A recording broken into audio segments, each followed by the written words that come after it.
खालापूर पोलिसांनी विना हेल्मेट दुचाकीस्वारांवर मोठी कारवाई करत 103 जणांकडून तब्बल 1 लाख रुपये 3,000चा दंड वसूल केला आहे। रायगड जिल्ह्यात हेल्मेट न घातल्यामुळे 4 दिवसांत 3 दुचाकीस्वारांचा मृत्यू झाल्यानंतर ही धाक मोहीम राबविण्यात आली। वरिष्ठ पोलीस निरीक्षक सचिन पवार यांच्या मार्गदर्शनाखाली खालापूर पोलीस व वाहतूक शाखेने खालापूर फाटा येथे विशेष तपासणी मोहीम राबवून नियमभंग करणाऱ्या वाहनचालकांवर कारवाई केली।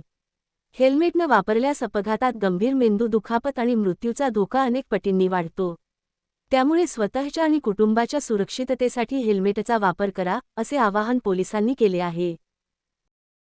जवळपास 1.5 महिन्यापासून खालापूर पोलीस स्टेशनमध्ये जे वेगवेगळे ॲक्सिडेंट झाले त्यामध्ये बऱ्याच ॲक्सिडेंटमध्ये असं लक्षात आलेलं आहे की डोक्याला हेल्मेट न घालणारे जे मोटरसायकल स्वार आहेत त्यांच्या डोक्याला गंभीर इजा होऊन ते मयत झालेले आहेत। ह्याच आठवड्यात अशा 2 घटना घडलेल्या आहेत। एका ॲक्सिडेंटमध्ये 2 बळी गेले, आजच सकाळी 1 बळी गेला आहे। हेल्मेट असतं तर वाचण्याची शक्यता वाढते आणि किरकोळ जखमा होऊन तो वाचू शकतो। अशा असताना बऱ्याच वेळा हेल्मेटचा वापर टाळला जातो आणि यातून अपघातात गंभीर दुखापत होऊन कुटुंबावरती लोकलाळा येते। याकरता माननीय पोलीस अधीक्षक रायगड अर्चना दलाल मॅडम तसेच अप्पर पोलीस अधीक्षक सुंदर साहेब सर नेऊळ सर आणि पोलीस स्टेशन ट्रॅफिक विभाग यांच्यामार्फत जिल्ह्यामध्ये हेल्मेट विरोधी कारवाई चालू आहे।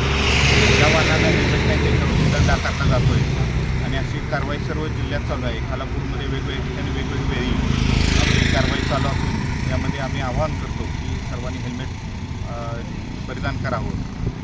खालापूर पोलीस स्टेशनच्या अंतर्गत ज्या पोलिसांनी हेल्मेट घातलेले नाही त्याच्यावरही आम्ही कारवाई केलेली आहे। ही कारवाई पोलिसांपासून सुरुवात करून जनतेपर्यंत आणलेली आहे। त्यामुळे सर्वांना मी आवाहन करतो की आपण हेल्मेटचा वापर करावा। पुढे अशी कारवाई जरूर चालू राहील। रोज वेगवेगळ्या ठिकाणी वेगवेगळी वेळी अशी कारवाई चालू राहणार।